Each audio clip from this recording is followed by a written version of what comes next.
नमस्कार, आप देख रहे हैं विविध भारत न्यूज और मैं हूं आपके साथ मानवी ठाकुर। शुरुआत करते हैं आज की खास खबरों से। शाही ईदगाह कमेटी के अध्यक्ष जहीर हसन का बड़ा बयान। शाही ईदगाह केक नहीं है, पर मनीष यादव ने कहा कि यह आजम खान का घर भी नहीं है, यह श्री कृष्ण जन्मस्थान है। जिस दिन 110 करोड़ सनातनी सड़क पर उतरेगा उस दिन इन्हें पाकिस्तान में भी शरण नहीं मिलेगी। धर्म के आधार पर जब एक बार भारत का बंटवारा हो चुका है और मुस्लिम समाज के लोगों को रहने के लिए पाकिस्तान दिया जा चुका था, वह भारत का अंग था। भारत से बंटवारा कर इनको दिया गया था। इन लोगों की भारत को पुनः बांटने की योजना चल रही है, पर अब यह नहीं चलेगा। अब यह सपा और कांग्रेस का शासनकाल नहीं है। आज हिंदूवादी सरकार है, ताकतवर सरकार है।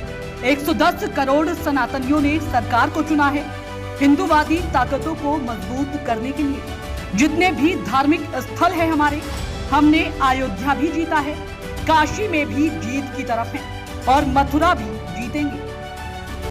जन्मभूमि विवाद मामले पर आज केस में क्या सुनवाई रहने वाली है, अहम बताएं मनीष। देखिए, जो मुकदमा श्री कृष्ण जन्मस्थान के लिए चल रहा है, वहाँ पे जो अतिक्रमण की हुई ज़मीन है उसको खाली कराने के लिए, जिसमें तथाकथित ईदगाह बनी हुई है, ये मुकदमा ऑर्डर 7 रूल 11 पे आज अंतिम बहस के लिए लगा है। आज न्यायालय में अगर सुचारू रूप से सुनवाई होती है तो पोषणिता पर पूरी सुनवाई हो जाएगी और न्यायालय को ये डिसाइड करना है कि ये मुकदमा आगे चलेंगे या नहीं चलेंगे। अगर न्यायालय हमारे पक्ष में फैसला देता है तो ये मुकदमे चलेंगे और बहुत जल्द हम लोगों को न्याय मिलेगा। शाही ईदगाह कमेटी के अध्यक्ष हैं जहीर हसन, वो कह रहे हैं ये केक नहीं है कि हम बांट देंगे, ये अल्लाह का घर है। तो ये श्री कृष्ण जन्म स्थान है, आजम खां का घर नहीं है, ठीक है। और जाकिर हसन ने जब ये समझौते की बात एक मेरे जानकारी में आई थी, तब भी मैंने कहा था उनके जो ये मौलाना है ना, जो फतवा जारी करने वाले, अपने सिर्फ वो 10 मौलानाओं में समझौते की बात का जिक्र कर लें और जो ईदगाह कमेटी के अध्यक्ष हैं उनके खिलाफ अगर फतवा ना जारी हो जाए तो जो कहेंगे मैं मान जाऊंगा। श्री कृष्ण जन्मभूमि विवाद मामला लगातार चल रहा है, आज कोर्ट में सुनवाई भी है। किस तरीके से देख रहे हैं? लगातार मुस्लिम पक्ष कह रहा है कि शाही ईदगाह है वो हमारा धार्मिक स्थल है और इस तरीके से हम वहाँ से उस मस्जिद को नहीं हटाएंगे। तो क्या कहेंगे पूरे मामले? श्री कृष्ण जन्म स्थान क्या हमारा धार्मिक स्थल नहीं है? सिर्फ शाही ईदगाह धार्मिक स्थल है। भारत को कितनी बार कितने टुकड़ों में बांटेंगे? जब धर्म आधार पे बंटवारा एक बार हो चुका है और मुसलमानों को स्पष्ट तौर पे पाकिस्तान दिया जा चुका है, वो भी तो भारत का एक अंग था। जब पाकिस्तान दे दिया गया है मुसलमानों को, उसके बावजूद ये लोग यहाँ क्या कर रहे हैं? अतिक्रमण के नाम पे कभी राम जन्मभूमि, अतिक्रमण के नाम पे कभी काशी विश्वनाथ में, दंगा करने की नीयत से अतिक्रमण के नाम पे कभी श्री कृष्ण जन्मभूमि के कुछ हिस्से पे कब्जा। ये भारत को दोबारा बांटने की इनकी एक रणनीति है जो अब भारत में नहीं चलेगी। ये कांग्रेस समाजवादी पार्टी की ये एक जिहादियों वाली नीति जो कांग्रेस और सपा के शासनकाल में चली, और इस तरह के अतिक्रमण सबसे ज़्यादा जब हुए तो ये कांग्रेस और सपा के शासनकाल में हुए। तो मेरा मानना है कि इस तरह की जितने भी अतिक्रमण देश में हैं, सबका ध्वस्तीकरण कार्रवाई होनी चाहिए। आज आज़ाद भारत में हम लोगों को न्यायालय की शरण लेनी पड़ रही है। आज सोचने वाली बात यह है, क्या हम लोग आज़ाद भारत में रह रहे हैं? जो देश हमारा आज़ाद है उसमें हमें अपने धार्मिक स्थलों के लिए लड़ाई लड़नी पड़ रही है, वो भी न्यायालय का सहारा लेना पड़ रहा है।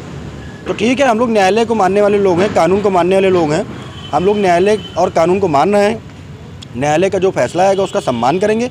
लेकिन मैं फिर यही चीज़ कहूँगा, जब धर्म आधार बंटवारा हो चुका है और एक विशेष समुदाय मुस्लिम को पाकिस्तान दिया जा चुका है, तो भारत में क्या कर रहे हैं?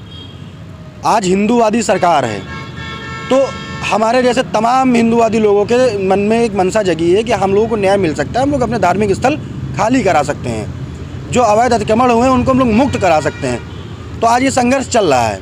आज यहीं अगर कांग्रेस और कट्टरपंथी सपा जैसा शासनकाल होता तो अब तक क्या कार्रवाई हुई होती? न्यायालय की प्रक्रिया भी बाधित हुई होती और संघर्ष करने वाले लोगों के साथ जो होता तो अलग का विषय था। इसलिए एक अच्छा सुनहरा समय है और 110 करोड़ सनातनियों को एकजुट होने का समय है।